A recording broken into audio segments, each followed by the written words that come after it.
Nos encontramos en la lección número 8 de nuestro estudio, de nuestro folleto sobre la esperanza que nosotros tenemos frente a la muerte. Y este día vamos a estudiar el tema Esperanza más allá de esta vida, en un tema global que durante la semana será la esperanza del Nuevo Testamento. Así que vamos a orar pidiendo la dirección de nuestro Dios. Querido Padre que estás en las alturas de los cielos, necesitamos tu ayuda, tu sabiduría, para poder aprovechar cada lección que tú nos das, cada palabra que tú tienes para nosotros, para afianzar nuestra fe. Y por eso rogamos que nos acompañes en nuestro estudio, en el nombre de Jesús. Amén. Amén. Este día, pastor, durante esta semana vamos a estar considerando si podríamos llamar la contraparte de lo que estudiamos ya hace algunas semanas. La esperanza del Antiguo Testamento es un tema que ya abordamos antes. Y ahora, ¿habrá alguna diferencia entre lo que esperaban en el Antiguo Testamento y lo que esperaban en el Nuevo Testamento, pastor? Para comenzar por ahí, ¿hay alguna diferencia en cuanto a la forma en que pensaban los escritores del Nuevo Testamento, los patriarcas, los apóstoles particularmente, con respecto a lo que pensaban los patriarcas? Bueno, realmente no encontramos una diferencia. Recordemos que toda la Escritura es inspirada por Dios y eso es suficiente. Sin embargo, podemos ver los detalles que Dios usó para que eso fuera una realidad. Y uno de esos llama la atención que los escritores del Nuevo Testamento, todos, con excepción de uno, su ambiente era judío, era hebreo.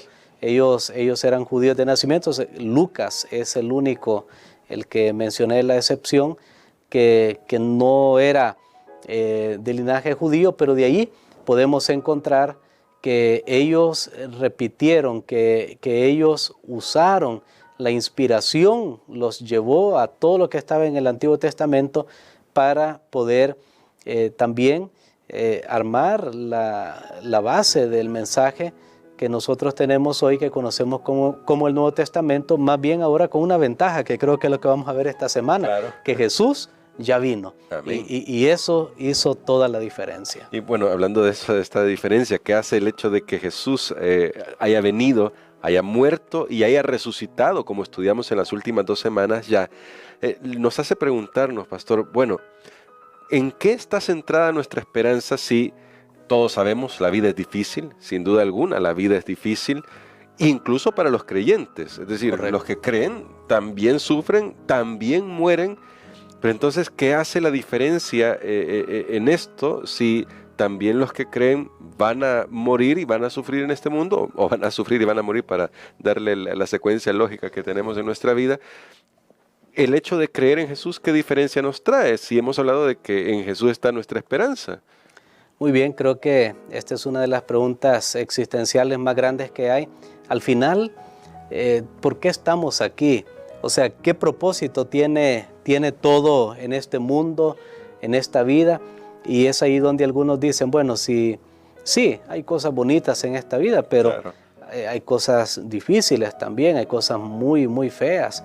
Pero al final todos morimos, aquellos que gozan, los que no gozan, los que viven bien, los que viven mal, todos morimos, ahí se termina todo.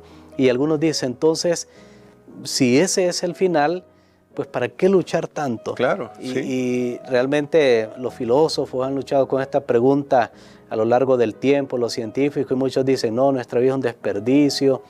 Por ejemplo, Stephen Hawking, que fue un científico muy destacado, por ejemplo, en el tema de los agujeros negros, y hizo muchos descubrimientos, y él decía que nosotros somos un desperdicio cósmico. Uso la palabra desperdicio por no usar la que él usó en inglés, una palabra técnica, pero que hablaba de un desecho. Eso es lo que somos, un desecho cósmico. ¿Por qué? Porque morimos, sí, tenemos conocimiento, autoconciencia, pero ahí está el asunto.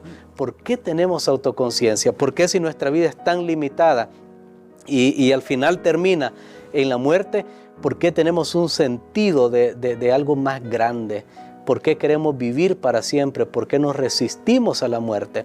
Allí es donde entra la fe cristiana, ahí es donde entra la fe bíblica, que nos dice es que Dios nos hizo para algo más. Dios nos hizo para algo más grande, no solo para unos pocos años en esta vida, sino para vivir para siempre. Y por ejemplo, Rubén Darío, Él, un gran escritor nicaragüense, padre del modernismo, decía él, dichoso el árbol que es apenas sensitivo y la piedra dura porque ya no existe.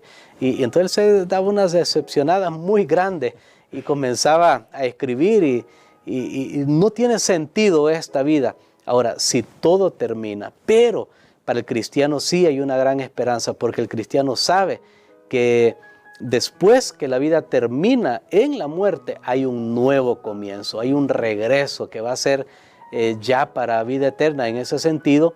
Por eso la vida eterna es la gran esperanza que Jesús ofrece a los creyentes. Bueno, hablando de eso, entonces, ahí cobra sentido lo que va a enseñar Pablo, porque vamos a ir a 1 Corintios. Este texto ya lo hemos considerado la semana pasada, todavía lo consideraremos más adelante esta semana, pero quiero que veamos qué dice Pablo y qué no dice Pablo también en este pasaje, porque me resulta muy interesante, pastor, para el tema que estamos hablando y lo que usted decía, ese comenzar de nuevo. Dicen los primeros versículos, bueno, del verso 12 en adelante de 1 Corintios 15 lo siguiente: pero si se predica que Cristo resucitó de los muertos, ¿cómo dicen algunos entre vosotros que no hay resurrección de muertos? Porque si no hay resurrección de muertos, tampoco Cristo resucitó. Y si Cristo no resucitó, vana entonces es nuestra predicación, y vana es también vuestra fe. Y somos hallados falsos testigos de Dios, porque hemos testificado que Dios resucitó a Cristo, al cual no resucitó, si en verdad los muertos no resucitan. Si los muertos no resucitan, tampoco Cristo resucitó, y si Cristo no resucitó, vuestra fe es vana, aún estáis en vuestros pecados. Entonces también los que murieron en Cristo perecieron. Si solamente para esta vida esperamos en Cristo, somos los más dignos de lástima de todos los hombres.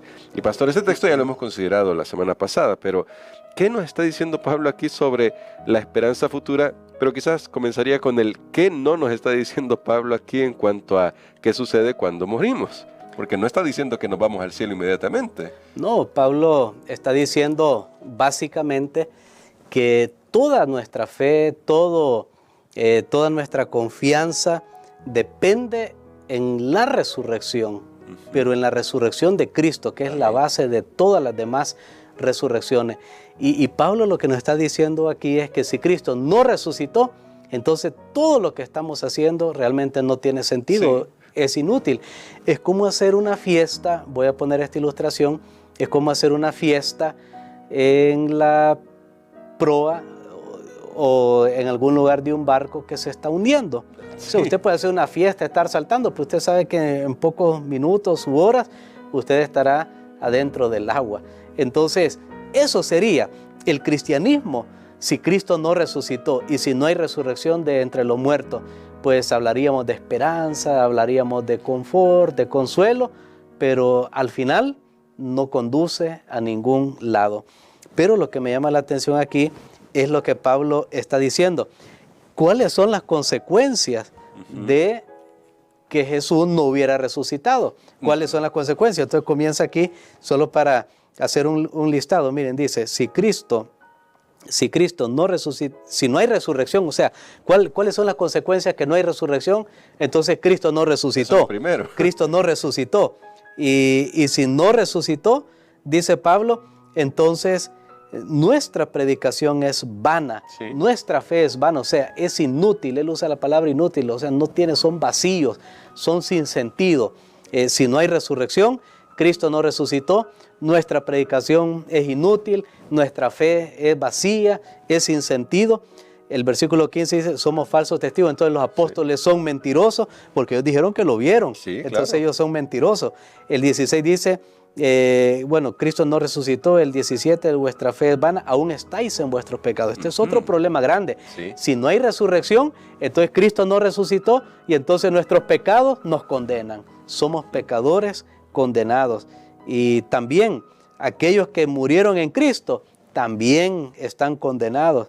Pero termina todo este cuadro. Digamos, ¿qué hubiera pasado si no hay resurrección?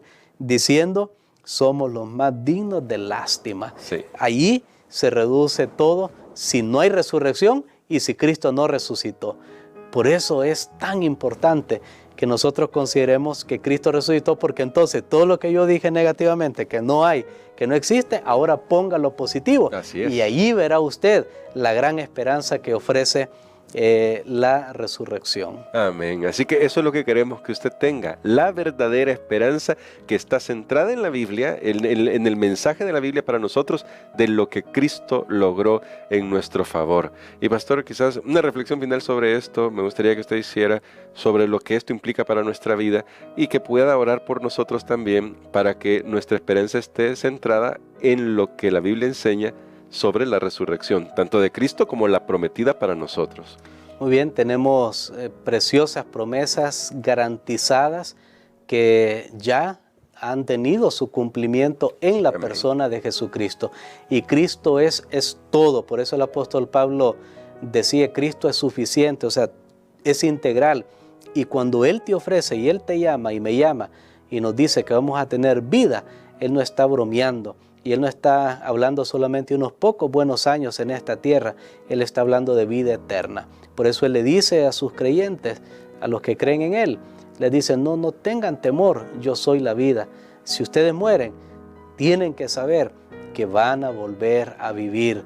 Eso nos da esperanza, podemos sobrellevar un poco mejor los problemas, porque los cristianos vamos a tener problemas en esta vida, pero ya los enfrentamos con confianza, como los discípulos que después de ver al Cristo resucitado salieron a predicar, los maltrataron, pero no les importaba porque ellos sabían, ok, morimos, vamos a volver a vivir porque nuestro Maestro murió y volvió a vivir. Amén. Eso edifica nuestra fe. Vamos a orar. Padre, gracias te damos, Señor, por estas grandiosas promesas, porque Cristo ha resucitado y eso significa que lo que predicamos es correcto, que nuestra fe es esperanzadora, significa que los apóstoles dijeron la verdad, significa que hemos sido perdonados de todos los pecados, significa que ahora somos los más dichosos de todos los hombres. Amén. Gracias, Padre, en el nombre de Jesús. Amén. Amén.